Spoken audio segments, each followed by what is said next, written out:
Hello, Rayclass. Welcome to the Path of Exile build guide for the totally not Volspark Scion. I've got a bit of a cold, so I apologize for my voice this time around, but we'll get right through it. I'll talk about the build on one screen, we'll cut up gameplay footage on the other side, and we'll mash it all together in the end. This character is, as you can see, a Sparker, using the new Threshold Jewels, which make Spark, Fire, and a Nova, and fire a couple extra projectiles. Made this character mainly as a fast farming character, and it certainly is that. As you can see, it farms extremely fast. It plays very similar to old school Volspark, except it's not Volspark. You just shield charge around and spam your sparks, and it kills everything like 3 screens away. But it ended up actually being a lot more viable scaling than I thought. I ended up pushing it with some good gear rather than just leaving it as a farming character because I was having a lot of fun with it. It breezes through T15 maps at this point. It's a really excellent T15 beachhead farmer. It's not a very fast boss killer, but you can do all of the bosses pretty much. Haven't tried Guardians and Shaper. I think you could do them, but it would take a lot of patience because it is not a super high DPS build for single target. Unless you're in a small arena, then it's kind of okay. But I've killed all the T15 map bosses with it. No problem. Some of them just take a while because, again, it's not super high damage, but it's super safe, so you can do pretty much anything with it. We'll start by going through the passive tree here. The character is a Scion, and it is an Assassin Deadeye combo. Assassin is really nice for the base crit and the free power charge generation. Deadeye, we utilize everything, so we get a lot of value out of the Deadeye Ascendancy. All of the bonuses are really nice for us. We start by going down through the projectile damage, grab a jewel slot. The Spark Threshold Jewels, in addition to making your sparks fire in a Nova and firing extra ones, also reduce the duration of your sparks. So we definitely want to pick up duration, so we pick up both duration clusters here. All the life in this area. Grab some life and mana regen. The mana regen here is pretty important. Life, elemental damage, spell stuff, spell crit, all the basic things. These two areas over here in the Templar area are where you're going to put your 2 Threshold Jewels. You certainly don't have to use 2 Threshold Jewels, you can just use one of them. You'll lose a couple projectiles, but your sparks will still fire in a Nova, and you'll get a little bit of duration, and you could put a damage and life jewel there, which would be nice. But for me, just personally, I like the extra coverage of a couple extra projectiles, so I've decided to use both jewels. Then we take the Ranger Start from the Path of the Ranger, go out through the projectile damage, we get some nice Flask and mana stuff here. Heart of the Oak's really nice. Go up, this character does use Vaal Pact. Go up, get all the crit stuff, projectile stuff, life, crit damage, spell damage, and we do go over here for crackling speed, which is pretty nice. Really strong node for us, we utilize everything in it. So that's about it for the passive tree. Now we'll look at the gear. Basically, a lot of stuff is uniques actually in this build. We use quite a few uniques. Starconja's head I think is about the best you're going to do for a hat. The attack speed makes you shield charge faster, obviously crit chance is nice, and it's got a lot of life. And the main thing that's really nice about Starconja's is that a lot of people lab enchant it, so you can usually find a Starconja's with whatever lab enchant you want on it. In this case, I prefer the Spark Projectile Speed. There is an enchant for extra projectiles, but since we are using both jewels, I found the speed to be a little nicer for quality of life. Gives you better coverage, I believe, than 2 more projectiles do. For gloves, we're using Winds of Change. This is pretty standard for a lot of projectile builds. Just gives you a lot of projectile damage, chance to knock back keeps you a little safer, and the projectile speed, of course, gives us more coverage with our sparks. For boots, we're using Voidwalker. I definitely need a better lab enchant on these. I haven't bothered enchanting my boots. But we want these for the piercing is the main reason that we use the Voidwalkers. Gives us 5 additional pierces while we have phasing, which we always have because you get it if you've killed recently with these boots. So together with Deadeye, that gives us 7 total pierces, which is enough for us to tear through the really dense packs and high level maps. And we are using Barrack's Grip, which was changed in 3.0, so it now gives us life and mana leech. Mainly just life leech. We don't really freeze stuff because we don't run Herald of Ice or anything, but it gives us nice life leech against shocked enemies and adds some okay damage.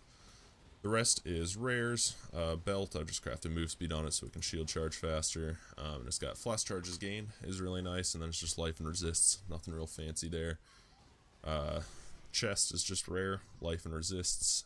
Your 6 link, we'll save gem links for a sec here. Dagger, you're going to want the same kind of dagger that you're looking for on any of these speed clearing spellcaster builds. You want something with a high attack speed roll and then just as much spell damage and spell crit as you can get. You can certainly get a cheaper one than this. You don't need one with like crit multi. suffix slot on it or as much spell damage, but spell crit and attack speed are the main things you're looking for. Over on your shield, spell crit, life, resists. I've crafted cast speed on there. Your other two pieces of jewelry, you just want life and resists, and it's important on these two pieces of jewelry, and you could also get some on your weapon as well. You want as much mana regen as possible. The way we've built this character, and we'll go through it in the gem links, makes it so you can fully sustain your mana, just self-casting without needing any mana leech or mana potions or anything.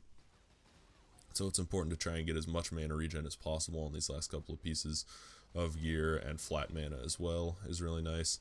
This is a pretty sick amulet I managed to get for like really cheap because nobody likes blue pearl amulet bases, but I really needed the mana regen, so it's got lightning damage, crit multi, life, extra mana regen, and room for flat mana. So now we'll go through the gem links. Your main links are going to be Spark, Arcane Surge, Spell Echo, added lightning damage, lightning penetration, and increased critical damage.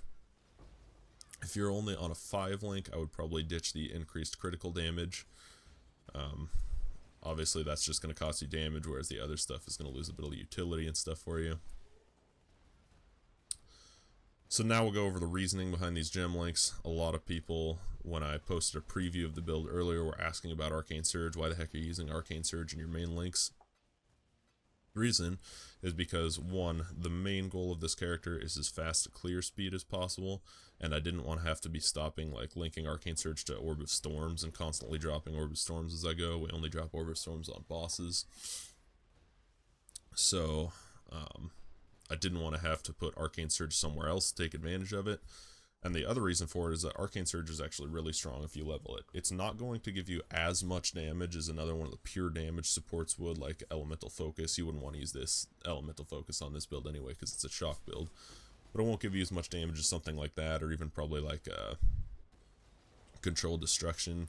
Probably wouldn't give you quite as much damage.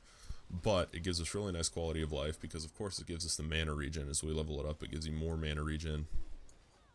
And it gives you cast speed, so you can move faster. Your goal is just to cast a couple sparks and move on as quickly as possible, so cast speed is really nice. And it gives us an okay 20% more spell damage. You gotta spend 400 mana before it kicks off, but we do that really fast. Doesn't take us long to spend 400 mana. Our spark costs 83 mana. And when we've got all our stuff up, our frenzy charges and everything, we cast like 7 times a second.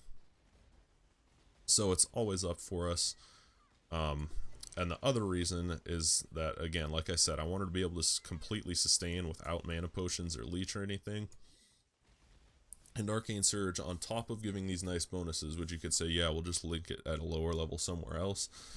The nice thing about Arcane Surge is that it gives these bonuses with only a 110 mana multiplier, so it hardly increases the cost of the skill at all, but it makes it quite a bit stronger.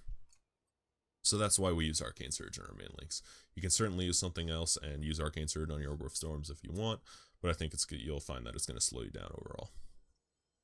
As far as other stuff, we've got a Summon Lightning Golem with minion life, and then just a low level cast when damage taken Warlord's Mark. That just gives us some extra leech in times of need.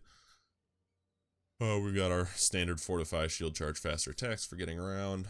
We've got Wrath, just stick that somewhere. Then we've got Blood Rage and Clarity. We use Blood Rage for Frenzy Charge generation, and the faster attacks it gives lets us move around faster, and Wrath and Clarity are pretty self-explanatory. I've tested with Herald of Ice, ditching Clarity and using a mana potion instead. We shoot so many sparks and they move so fast, and with our 7 pierces, you really don't get any faster clear speed with Herald of Ice. We've got plenty fine coverage as is. Somewhere, you're going to want a cast when damage taken, Immortal Call, increased duration, and we also attach Fall Haste to this, and with all the duration that we get on the tree, that lets us have pretty much permanent uptime on our Vaal Haste while we're mapping, so we move super fast. You want an Orb of Storms, Power Charge on crit, Curse on hit, Conductivity. We just drop that for bosses to keep our power charges up and hit them with some Conductivity for a little extra damage. And I think that's all the gem links. As far as leveling goes, I leveled with Spark all the way. Spark actually feels pretty good right from the beginning. Now that Pierce, you can get it as soon as you get the Lionized Watch, makes Spark feel pretty decent. It's a little painful on bosses sometimes. but really not too bad. But you can level with whatever you want. I leveled a Spark. It's kind of a generic spellcaster tree with projectile damage, so you can just grab whatever you want and skip the duration clusters for the time being if you're not using Spark. As far as flasks go, we are using a bubbling divine life flask of staunching. This could be seething as well. In fact, I think I was actually aiming for seething, but I spent like quite a few alts and never got one, so it's a bubbling for now. Vessel of Vinctar. You certainly don't need a Vessel of Vinctar when you're just starting this build, but the leech is extremely strong. It lets us just face tank bosses and stuff, which is really great for our DPS on bosses. Wise Oak, obviously make sure your lightning resist is your highest resist. It should be if you're using a Vessel of Vinctar as well, because Vessel of Vinctar is a topaz flask, so it gives you lots of lightning resist.